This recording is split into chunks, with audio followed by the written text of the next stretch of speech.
My name is Jason, and I'll never forget the night I met her. The woman who wasn't entirely human.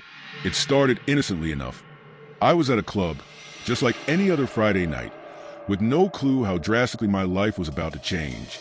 She caught my eye immediately. Long dark hair that shimmered like wet silk under the neon lights, piercing green eyes that seemed to glow, and a smile that made the entire room blur into the background. When she looked at me, it felt like she was pulling me toward her, as though I had no choice but to go. We exchanged a few words, but honestly, I barely remember the conversation.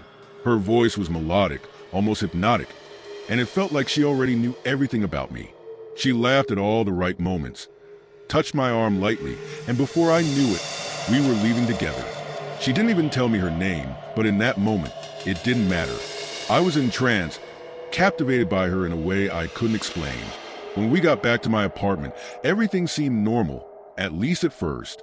We talked a bit more, drank some wine, and then things escalated quickly.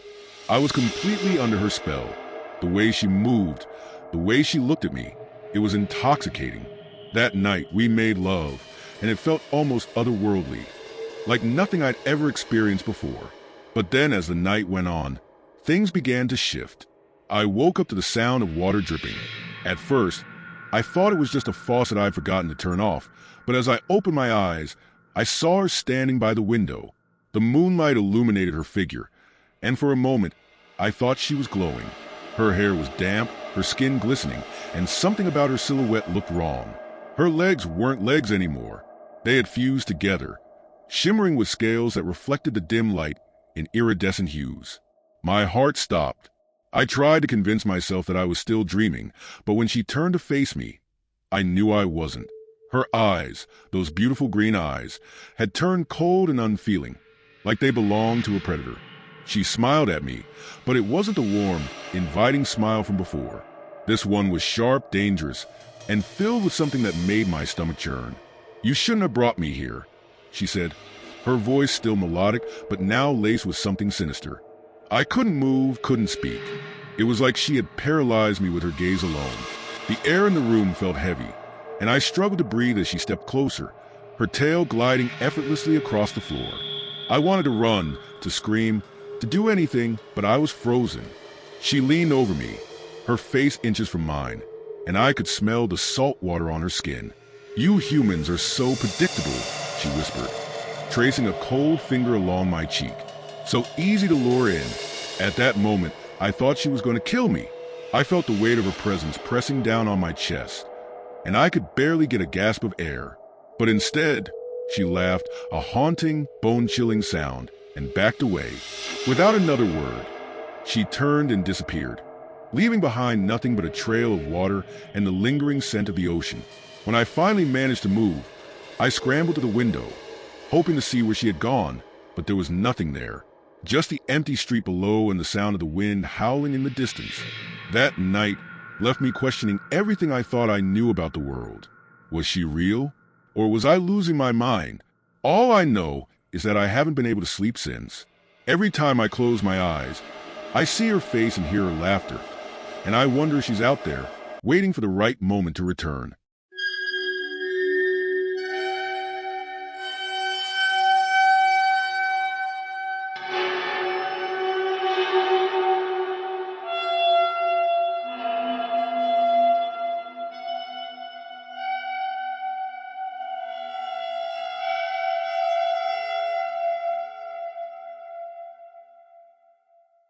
My name is Paul, and what I'm about to share is something I never thought I'd experience, let alone survive. It all began at a beach festival, one of those lively summer events where music, laughter, and the smell of grilled food fill the air. I hadn't planned to attend, but a group of friends insisted I come along, saying it would be the perfect escape from the monotony of daily life. The festival was alive with energy, lights twinkling like stars against the dark ocean backdrop, and the waves crashing softly in the distance. Among the vibrant crowd, she stood out like a beacon, this impossibly beautiful woman with an aura that seemed to command attention. She was unlike anyone I'd ever seen. Her long, silken hair shimmered like gold under the festival lights, cascading down her back in perfect waves. Her eyes were a piercing aquamarine, so captivating they seemed to draw me with a magnetic pull. She was dressed simply, in a flowing white dress that moved with the breeze, but she carried herself with an elegance that made everything else fade into the background. I was spellbound, my heart racing as our eyes met across the crowd. Before I knew it, I was walking toward her, compelled by an invisible force I couldn't explain. We struck up a conversation, and her voice was like music, soft, lilting, and soothing, yet with an undercurrent of something mysterious. She introduced herself, though her name felt foreign, almost otherworldly, as if it didn't quite belong. She laughed when I stumbled over it, telling me to just call her Mari. We talked for what felt like hours, the festival fading into the background as we connected over everything and nothing. Her smile was radiant, and the way she looked at me made me feel like the only person in the world. As the night wore on, she suggested we take a walk along the beach, away from the noise and the crowd. The moon was full, casting a silver glow over the ocean, and the sound of the waves was hypnotic. We walked barefoot along the shore, our laughter blending with the rhythm of the sea. At one point, she bent down to pick up a shell, holding it up to her ear with a wistful smile. "You can hear the ocean's secrets if you listen closely," she said, handing it to me. I held the shell to my ear, and for a moment, it felt like the world had paused, the sound of the waves growing louder and deeper, as if whispering something just for me. By the time we returned to the festival grounds, most of the crowd had dispersed. She took my hand, her touch warm and comforting, and suggested we continue the night elsewhere. I didn't hesitate. We made our way back to my place, the drive filled with stolen glances and quiet laughter. Once inside, the night took on a dreamlike quality. We shared a bottle of wine, the conversation flowing as easily as the drinks. She was charming, enigmatic, and utterly disarming. When we finally made our way to the bedroom, it was like nothing I'd ever experienced. She was both tender and passionate, her movements fluid and almost too perfect, like a dance choreographed by the universe itself. But even in those intimate moments, there was something otherworldly about her, something I couldn't quite place. Exhausted, I fell asleep with her in my arms, feeling a sense of peace I hadn't known in years. But that peace didn't last. I woke up in the middle of the night to an eerie sound, a low, melodic hum that seemed to vibrate through the walls. Disoriented, I reached out for her, but the bed was empty. Panic set in as I heard water dripping somewhere in the room. The air was thick with the scent of salt water, and the temperature had dropped, sending chills down my spine. I turned toward the bathroom, where the sound seemed to be coming from, and froze. There she stood, bathed in the dim light, filtering through the window. But she wasn't the woman I brought home. Her form had changed, her legs replaced by a long, shimmering tail covered in iridescent scales that glowed faintly in the darkness. Her hair flowed around her as if underwater, and her eyes, they were no longer human. They glowed an intense aquamarine, filled with an ancient unearthly wisdom and a predatory hunger. "Jason," she said, her voice echoing in a way that made my skin crawl. "You've seen me for who I truly am. Now, you must come with me." Her words weren't a request. They were a command, laced with an undeniable power. I stumbled backward, my mind racing as I tried to make sense of what I was seeing. She stepped closer, her tail dragging across the floor, leaving a wet trail in its wake. "I can't," I managed to choke out, my voice trembling. Her expression softened for a moment, almost as if she were hurt, but it quickly twisted into something darker. "You don't have a choice," she whispered, and suddenly, the room felt like it was closing in on me. The walls seemed to ripple like water, and I felt a pull, a physical force dragging me toward her. Desperate, I grabbed the nearest object, a lamp, and hurled it in her direction. The bulb shattered, and for a brief moment, the room was plunged into darkness. I used the chaos to my advantage, scrambling out of the room and slamming the door behind me. I could hear her laughter, haunting and melodic, as I ran down the hallway and out of the apartment. I didn't stop running until I was far from home, my heart pounding and my mind racing. I didn't sleep for days, terrified that she might return, that I might hear that melodic hum again or wake up to the smell of salt water. Even now, I can't shake the feeling that she's still out there, watching, waiting. And sometimes, when I hold a shell to my ear, I swear I can hear her voice, calling me back to the ocean.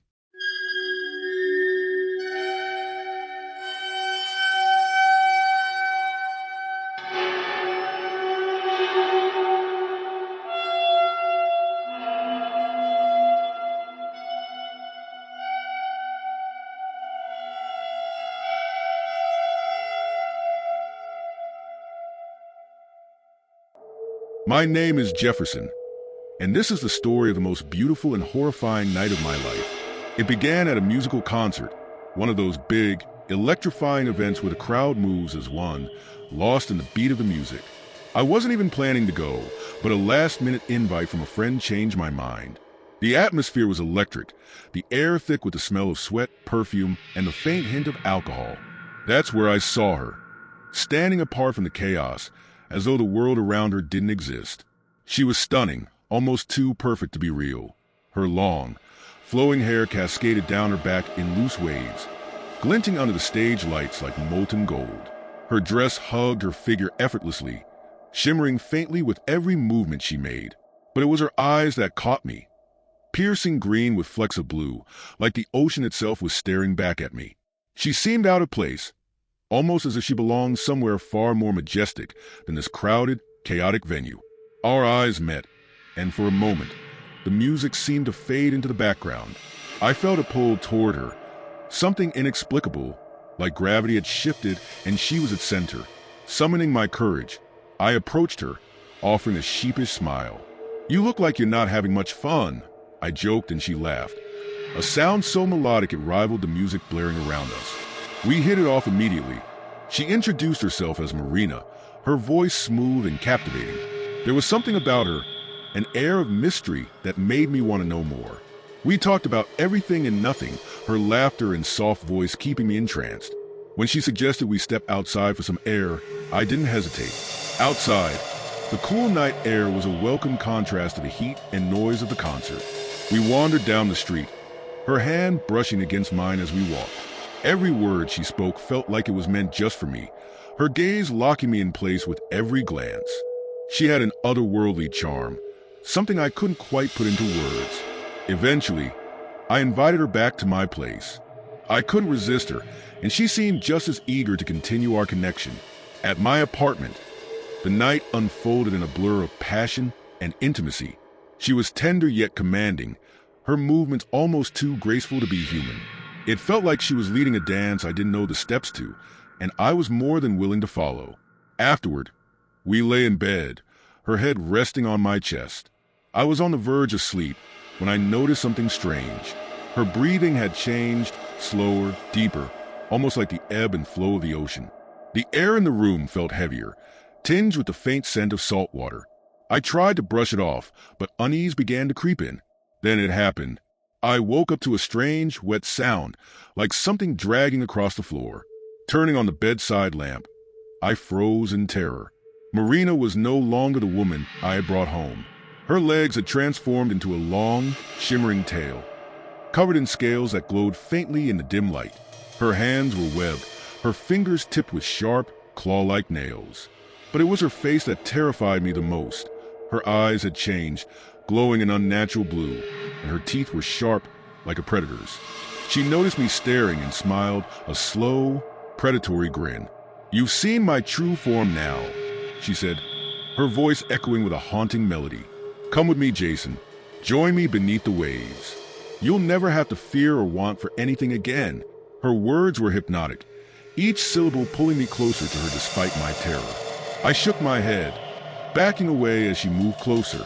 "I can't," I whispered, my voice barely audible over the pounding of my heart.